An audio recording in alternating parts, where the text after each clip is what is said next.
గణేష్ మహారాజ్ కి జై, గణపతి పప్పా మోరియా, గణపతి పప్పా మోరియా అని వినాయకుణ్ణి పెట్టినప్పటికేంచి 9 ఒద్దులు పూజలు భజనలు చేసి కొసకు నిమజ్జనం నాడు డప్పు సప్పులతోటి తీసుకుపోయి నీళ్ళల నిమజ్జనం చేస్తారు. హైదరాబాదులో అయితే చాలా మంది హుస్సేన్ సాగర్లోనే వెయ్యనీకి పట్టుకపోతారు. అయితే మీరు ఇప్పుడు గీ ముచ్చట యాది పెట్టుకోవాలి. ట్యాంక్ బండ్ల వినాయక నిమజ్జనం చేద్దామనుకునే పట్నం పబ్లిక్ గీ వార్త మంచిగా చూడాలి. ఎందుకంటే గణేష్ పండుగకు పట్నం హైదరాబాదు ఎంత ఫేమస్సో నిమజ్జనానికి ట్యాంక్ బండు గంత ఫేమస్. నిమజ్జనం నాడు ఏడున్నా కూడా ట్యాంక్ బండ్ మీదకి పోవాలరా అని చాలా మంది ప్లానింగ్ లేసుకుంటారు. దోస్తుగాళ్ళు, సుట్టపోళ్ళు, ఇంట్లోళ్ళు గిట్ల అందరు కలిసిపోయి అంత కలెదిరిగి గా వినాయక నిమజ్జనాలను చూసి ట్యాంక్ బండ్ మీద వంచే ప్రసాదాలు పులిహోరాలను తినుకుంటా మస్తుగా సంబరపడతారు. గీ తాప గీసుంటి ఏముండయట ట్యాంక్ బండు మీద. ఈ తాప హుస్సేన్ సాగర్ల వినాయక విగ్రహాలు నిమజ్జనం చెయ్యొద్దు అని పెద్ద కోర్టు చెప్పింది. గందుకే గిట్ల ఇనుప కంచెలేపిచ్చిర్రు జీహెచ్ఎంసీ అధికారులు, పోలీసోళ్లు. ముఖ్య గమనిక, గౌరవ హైకోర్టు ఆదేశాల మేరకు ట్యాంక్ బండ్ మీద ఎసుంటి గణేష్ విగ్రహాలు నిమజ్జనాలకు అనుమతి లేదు అని ఫ్లెక్సీలు కూడా పెట్టిర్రు. ప్రతి ఏడాది నిమజ్జనానికి ముంగట గిసుంటి ఇనబడతనే ఉంటాయి గాని గీ తాపైతే నిమజ్జనం చేయకుండా కంచెలు పెట్టుడే పెద్ద ట్విస్ట్ అంటే గంతకంటే పెద్ద ట్విస్ట్ ఇంకోటున్నది. మట్టి విగ్రహాలనే హుస్సేన్ సాగర్ లెయ్యాలే, రంగులు కలిపిన విగ్రహాలను ఎయ్యద్దు అని పోయిన తాప కోర్టు తీర్పిచ్చింది. గిప్పుడు కూడా గదే తీర్పియ్యాలే అని పిటిషన్ వేసిండ్రు కొందరు పెద్ద కోర్టుల. అయితే గిప్పుడు విగ్రహాలను తీసుకుపోతున్న యాలకు పిటిషన్ ఎత్తే ఎట్లా? ఎప్పట్లెక్కనే హుస్సేన్ సాగర్ లో అన్ని విగ్రహాలు వేసుకోవచ్చు అని కోర్టు తీర్పు చెప్పింది. కోర్టు చెప్పినా చెప్పకున్నా విగ్రహాలను హుస్సేన్ సాగర్ లనే ఏత్తరు చాలా మంది. పోలీసోళ్లు ఏదో కంచెలు పెట్టినంత మాత్రాన ఊకుంటారా? అయినా గా కంచెలు కూడా ట్యాంక్ బండ్ దిక్కే పెట్టిర్రు. నక్లెస్ రోడ్డు, ఎన్టీఆర్ మార్గు దిక్కు పెట్టలే. అంటే ట్యాంక్ బండ్ దిక్కుకున్నదే హుస్సేన్ సాగరా? నక్లెస్ రోడ్డు, ఎన్టీఆర్ మార్గు దిక్కున్నది హుస్సేన్ సాగర్ కాదనుకున్నారా గీ జీహెచ్ఎం సోళ్లు, పోలీసోళ్లు? వినాయక విగ్రహాలను ఎటు దిక్కేసినా హుస్సేన్ సాగర్ లనే నిమజ్జనం చేసినట్టు అయితది గాని ఏరే కాడేసినట్టు కాదు కదా. కోర్టు చెప్పేదే నీళ్లు ఖరాబ్ అయితాయని కదా. మళ్ళా గిటు దిక్కేసుకోండ్రి, గిటు దిక్కెయ్యకుండ్రి అని చెప్పుడేందో ఏమో ఆక్పాక్ కళ్యావక్ అన్నట్టే ఉన్నది గీ రూలు అని అనబట్టిండ్రు గీ ముచ్చటెర్కైన పట్నం పబ్లిక్. రేవంత్ అన్న సీఎం అయినాక ఎన్ని పథకాలు అమలు చేసిండో అనే ముచ్చట కంటే ఎక్కువ ఇప్పుడు హైడ్రా గురించే మాట్లాడుకుంటున్నారు దేశమంతా. తెలంగాణలోనే కాదు ఏపీలో కూడా హైడ్రా అవసరం ఉన్నట్టేగా నచ్చింది. విజయవాడ వరదలను చూస్తే హైడ్రా మీద ఆలోచనలు చేస్తున్నామని సీఎం బాబు సార్ కూడా చెప్పిండు. కానీ హైడ్రా మీద చిన్న సీఎం పవన్ సారు మాట్లాడిన మాటలు మస్తు వైరల్ అవుతున్నాయి. మరి ఆయన ఏం మాట్లాడిండో అరుచుకునొద్దాం పాండ్రి. వరదల్ల జనాల అవస్థ పడుతుంటే చిన్న సీఎం ఏడున్నట్టు, ఏం చేస్తున్నట్టు? అధికారం లేనప్పుడు ఊ అంటే ఆ అంటే జనాల తిరిగిన పవన్ సారు ఇప్పుడు చిన్న సీఎం అయినాక ఎందుకు బయటికత్తలేడు? ఓట్లేసిన పబ్లిక్ కు వరదలల్లా అరిగోస పడుతుంటే వాళ్ళని చూసేతందుకు, వాళ్ళ పరిస్థితి అరుసుకునేతందుకు, వాళ్లకు ఆవాసం ఏర్పాటు చేసేతందుకు ఎందుకు ఆలోచనలు చేస్తలేడు అని మస్తుగా ఫైర్ అయినరు ప్రతిపక్ష పోలతోటి పాటు కొందరు పబ్లిక్. జనాలు గుమిగూడతారు, పనులు ఆగిపోతాయని రాలేదప్పితే అన్ని పనులు ఆఫీస్లో కూసుండే చేస్తున్నా చెప్పిండు గాని గట్ల ఆఫీస్ లో కూసుంటే నడవదని అనుకున్నాడు ఏందో గాని పిఠాపురం వర్మ సార్ తోటి కలిసి కాకినాడ జిల్లాల మునిగిపోయిన గొల్లప్రోల్కు పోయిండు చిన్న సీఎం పవన్ సారు. తొవ్వంత నీళ్లు బురదే మస్తుగున్నది. జర్రంతసేపు బోట్ల కూసుండి పోయిండు. నీళ్లు తక్కువున్న కాడ బురదలకెంచి కాళ్లకు చెప్పులు, బూట్లు లేకుండానే నడుచుకుంటూ పోయిండు. ఆలస్యంగా బయటికచ్చినా కూడా అసలైన లీడర్ లెక్క అందర్ని వలికరించి పరిస్థితిని పురాగరుచుకున్నాడు పవన్ సారు అని అనబట్టిండ్రు కొందరు. ఇక హైడ్రా గురించి కూడా ఇగో గిట్ల మాట్లాడుకొచ్చిండు. అంటే ఇది మనం హైడ్రా లాంటి అలాంటి తీసుకోవడానికి మేమేం నమ్ముతామంటే చాలా మనం సమాజంలో ఉన్న ఎవరైతే ఎన్క్రోచ్మెంట్ తెలిసి చేయొచ్చు, తెలియక చేయొచ్చు, అందరి స్టేక్ భాగస్వాములతోటి మాట్లాడి కష్ట నష్టాలు ఏమున్నాయి ఇవన్నీ తెలియజేసిన తర్వాత వాళ్ళకి నోటీస్ ఇచ్చి వాళ్ళకి పునరావాసం కొంత చాలా వరకు చేసిన తర్వాత ముందుకెళ్ళాలనేది నా వ్యక్తిగత అభిప్రాయం. దీన్నే నేను సీఎం గారి దృష్టి కూడా. అందరూ కావాలని ఆక్రమించినోళ్ళుండరు. కొందరు గా జాగ చెరువులున్నదా, బఫర్ జోన్లున్నదా అని తెలుసుకోకుండా కొనుక్కొని తెలియకుండా మోసపోతారు. గసుంటోళ్ళందరి గురించి కూడా ఆలోచన చెయ్యాలే. మధ్య తరగతి పేదోళ్లకు ఏరేకాడ జాగ చూపించినాకనో, వాళ్లకు ఏరేకాడ ఇల్లులిచ్చినాకనో కూల్చే కార్యం ముంగటేసుకోవాలి అని అంటున్నాడు ఏపీ చిన్న సీఎం పవన్ సారు. సీఎం బాబు సార్ తోటి కూడా గిదే మాట్లాడతాడట. ఇక పవన్ సారు చెప్పిండంటే బాబు సారు ఖచ్చితంగా ఇంటాడు. తెలంగాణ హైడ్రా తోటి సర్కార్ మీద వచ్చిన వ్యతిరేకతను చూసి ఏపీ చిన్న సీఎంకు గీ ఆలోచన వచ్చినట్టున్నది. మరి గంతే కదా, కట్టుకోనికి పర్మిషన్ ఇచ్చి కరెంటు బిల్లు, నల్ల బిల్లు, ఇంటి పన్ను కట్టించుకొని అన్ని అయిపోయినాక మీ ఇల్లు అక్రమంగా కట్టిర్రు, మీ ఇల్లు గూలుతున్నామనంటే ఏందన్నట్టు? పర్మిషన్ ఇచ్చేటప్పుడు ఏ గుడ్డి గుర్రం పళ్ళు దోమిన్రు అధికారులు అని తెలంగాణల పేదోళ్ళు అడిగినట్టు ఏపీలున్న పేదోళ్ళు అడగద్దని మంచి ఆలోచన చేసిండు చిన్న సీఎం పవన్ సారు. ఇక చూడాలే మరి ఏపీల హైడ్రా ఎన్నడత్తదో, ఎంత పని చేస్తుందో. చెయ్యి పార్టీ ఏమంటే అధికారంలోకి వచ్చిందో తెలంగాణలో గప్పటికేంచి అధికార కాంగ్రెస్ వాళ్ళకు ప్రతిపక్ష కారు పార్టీలకు నడుమ మస్తుగా పంచాదులు అయితేనే ఉన్నాయి. ప్రాజెక్టుల మీద శురువైన పంచాది, అటెన్కాల పార్టీ ఫిరాయింపులు, రుణమాఫీ, హైడ్రా అని ఇట్లా మస్తుగా పంచాదులు అయితేనే ఉన్నాయి. అగ్గోగా పంచాదుల లిస్టులకు ఇప్పుడు ఇంకొక కొత్త పంచాది వచ్చి చేరింది. మరి గా పంచాదేందో తెలుసుకున్నదాం నడుగురిగా. అసెంబ్లీలో పిఎస్సి చైర్మన్ గా షెయ్యిపార్టీ సర్కారు అరకెపూడి గాంధీని వెట్టుడే పంచాదికి కారణమైంది. అంటే గదేనుల్లా ప్రజాపదుల కమిటీ అన్నట్టు. ఈ కమిటీ పనేందంటే రాష్ట్ర సర్కారు చేసే ప్రతి పని ఖర్చులను చూసి ఏమన్నా తప్పులుంటే చెప్పుకుంటా ప్రజాధనం నీళ్ల పాలు కాకుండా చూసుకుంటదన్నట్టు. మరి గంత ముఖ్యమైన కమిటీకి చైర్మన్ గా ఉండుడంటే పెద్ద గౌరవమే. అయితే ఎన్కడికెంచతున్న ఆచారం ప్రకారం గా పిఎస్సి చైర్మన్ పదవి ప్రధాన ప్రతిపక్ష పొల్లకే ఇయ్యాలనే రూల్ ను పక్కకు పెట్టిండ్రు రాష్ట్ర సర్కారులు. పార్టీ ఫిరాయించిన ఎమ్మెల్యేకు పిఎస్సి చైర్మన్ పదవి ఎట్లిస్తారు అని మస్తుగా గరమైతున్నారు కారు పార్టోళ్ళు. నామినేషన్ వేసిన హరీష్ రావు గారు ఎట్లా పిఎస్సి నుంచి బయటకు పోయిండు, నామినేషన్ వేసిండో లేదో తెలియని గాంధీ గారు పిఎస్సి లోపలికి ఎట్లా వచ్చిండు. కేంద్రంలో ఇదే పిఎస్సి ఎవరు తీసుకున్నారు? కేసీ వేణుగోపాల్. కాంగ్రెస్ పార్టీ రాష్ట్రాల ఇన్ఛార్జ్ ఎవరైతే ఉన్నారో కేసీ వేణుగోపాల్ పిఎస్సి అధ్యక్షుడు ఉన్నారు. మీరు ఎవరికి ఇచ్చిండ్రు? బీఆర్ఎస్ నుంచి కాంగ్రెస్ లో చేరినటువంటి అరకపూడి గాంధీకి పిఎస్సి ఇవ్వడం అంటే రాజ్యాంగాన్ని నిట్ట నిలువున పట్ట పగలు ఖూనీ చేయడం. అగో సెంట్రల్లోనేమో పిఎస్సి చైర్మన్ గా షెయ్యిపార్టీ కేసీ వేణుగోపాల్ సార్కి ఇచ్చిండ్రు. మరి రాష్ట్రంలో ఎందుకు కారు పార్టీకెంచి షెయ్యిపార్టీకి చంపైన అరకెపూడికి ఎందుకు ఇచ్చిండ్రు అని అడుగుతున్నారు కారు పార్టోళ్ళు. అయితే గైనే గిప్పటికీ బీఆర్ఎస్ ఎమ్మెల్యే అనే చెప్పిండు. గందుకే పిఎస్సి ఇచ్చినామని అంటున్నాడు మంత్రి Sridhar Babu sir. Rule book పరంగా, రూల్స్ అండ్ ప్రొసీజర్స్ పరంగా ఓ ప్రతిపక్షానికి సంబంధించిన శాసనసభ్యుడిని పిఎస్సి కమిటీ చైర్మన్ చేయడం జరిగిందని మేము వారి పరిధిలో ఇంకా మేము మాట్లాడలేం కనుక వారు చేసిందని గట్టిగా నమ్ముతాం. ఈరోజు పిఎస్సి కమిటీ చైర్మన్ గారు వారు స్వయాన ప్రెస్ చెప్పారు, వారు బీఆర్ఎస్ పార్టీకి సంబంధించిన శాసనసభ్యుడిని అని వారే స్పష్టంగా చెప్పడం జరిగింది. మేము నాకు చెప్పింది. గైన గట్ల చెప్పుడేందో మీరు గది మళ్ళా మాకు చెప్పుడేందో మీకే తెలవాలే. మెడల కండువ కప్పి షెయ్యిపార్టీలకు తీసుకున్నది మీరేనాయే. మళ్ళగిప్పుడు గైన కారు పార్టీ ఎమ్మెల్యేనే అని ఎట్లా అంటున్నారు? రాజ్యాంగం అంటే జోక్ అయిపోయింది మీకు. చేతుల రాజ్యాంగాన్ని పట్టుకునుడు కాదు సారు, జర్రంతా గా రాజ్యాంగాన్ని ఫాలో అయితే మంచిగుంటది అని మస్తుగా గరమైతున్నారు గీ పిఎస్సి లొల్లి పంచది ముచ్చటెరకైన పబ్లిక్. అవు పబ్లిక్, ఇప్పుడు మా తాత చెయ్యాలి కదా, మరి పెద్ద మనిషి ఏమి గురం ఎలుగ పెడుతున్నాడో ఒకసారి అరుచుకున్నాం పాన్రి. ఓ తాత ఏం చేస్తున్నావే?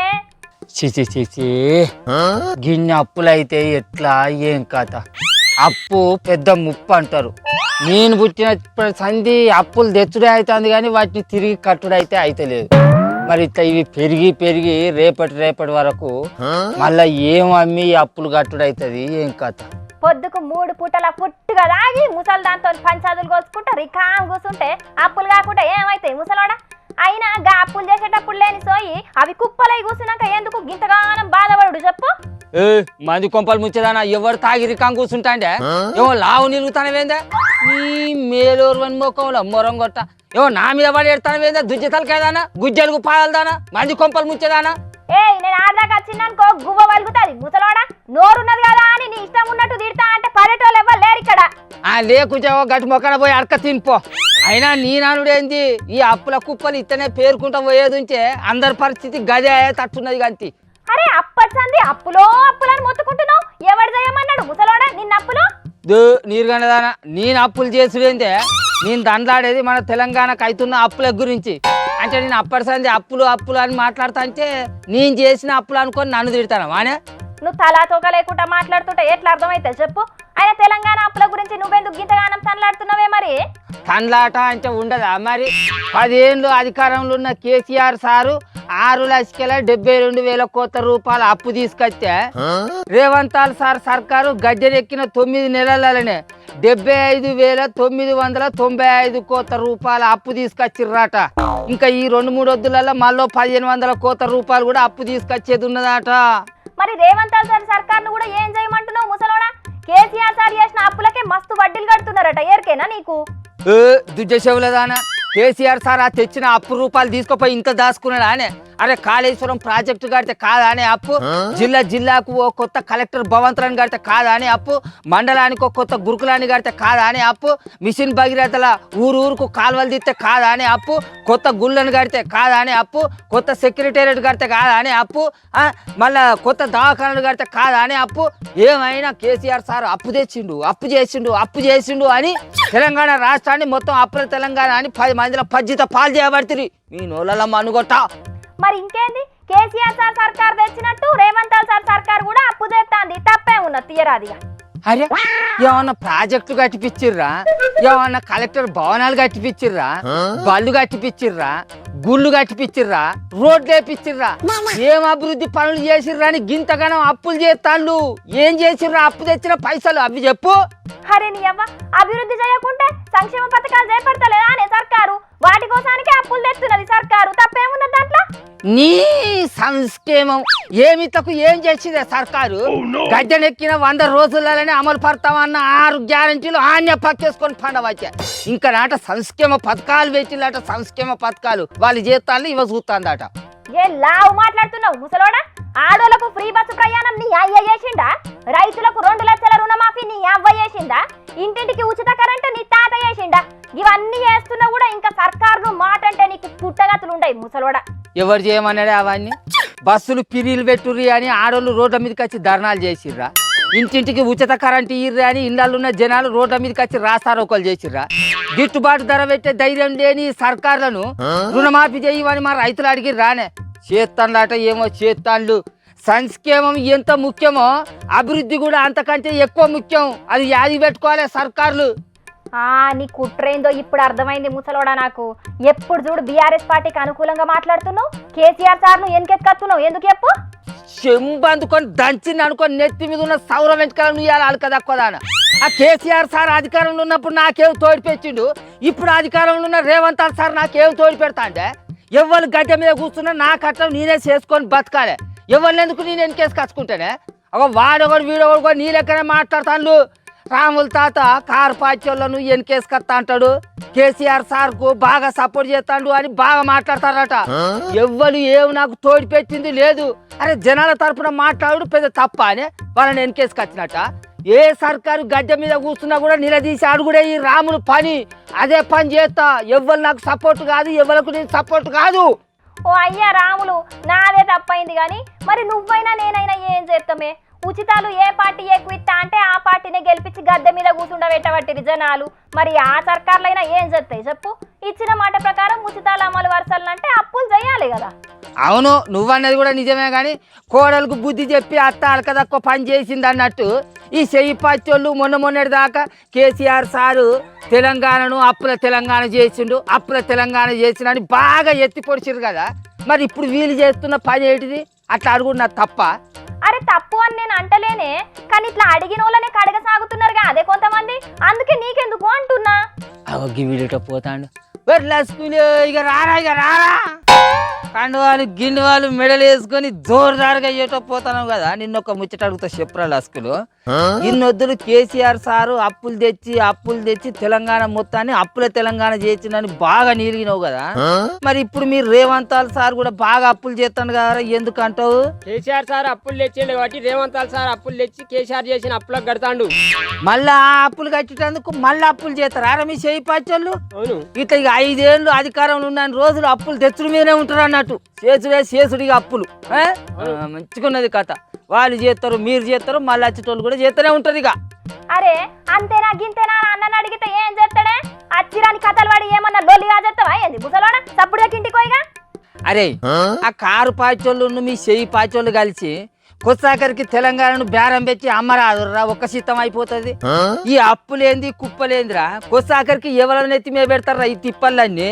ఏ ముసలాడా, నీకు నెలకు పింఛన్ తీసుకొని ఇంట్లో పడకి నీకేంది ఇదంతా? అరే ఎవరు వారి ఏం లేదు ఆరిగా ఎవరు అప్పులు తెచ్చినా నీకేం లేదు నాకేం లేదు ఆరా రాష్ట్రాన్ని ఇస్తే బస్సు పట్టిద్దాం ఆరా ఎవరు వారి ఏయ్ మా ముసలోని పంచాదులు గిట్లనే ఉంటాయి కానీ చూసిన అరులా ఇన్నొద్దులు కారు పాటోళ్ళు మోయలేని అప్పుల భారాన్ని ఎత్తిపోయినని గరమైనరు కదా చేయి పాటోళ్ళు. అధికారంలోకి వచ్చిన 9 నెలల్లోనే కాంగ్రెస్ సర్కారు 70,000 కోట్లకు మీదనే అప్పులు చేసిందట. ఇంకా కూడా చేస్తున్నారట. మరి పాత అప్పులు ఇప్పుడు చేస్తున్న కొత్త అప్పులు అన్ని కలిపి ఎంత పెద్ద కుప్ప అవుతుందో. ఆఖరికి తెలంగాణ రాష్ట్రాన్ని అందరు కలిసి ఏం చేస్తారో పోన్రి. ఇక ప్రతిరోజు లెక్క లిలిపుట్ ముచ్చట్లు కూడా పట్టుకొచ్చేసిన మరి అవి కూడా చూసారుగా.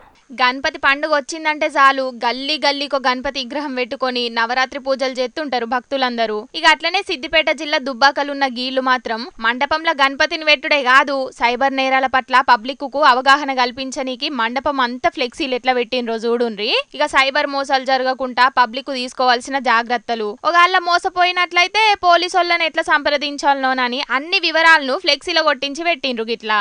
ఈ సంవత్సరం మేము సైబర్ మోసాలపై అవగాహన కల్పించడానికై వినూత్న కార్యక్రమాన్ని చేపట్టడం జరిగింది. ఈ సైబర్ మోసాల పట్ల అవగాహన యువతకు చాలా అవసరం. ప్రాణ నష్టం భారీగా జరుగుతున్నందున యువత సైబర్ మోసాలకు ఎలా పాల్పడకూడదు అనే విషయంపై అవగాహన జరిపించడం కోసం మేము ఈసారి పోయిన సంవత్సరం కూడా మేము ఓటు హక్కుపై కార్యక్రమం చేపట్టాము. ఆగో ఇన్నరు కదా ముచ్చట.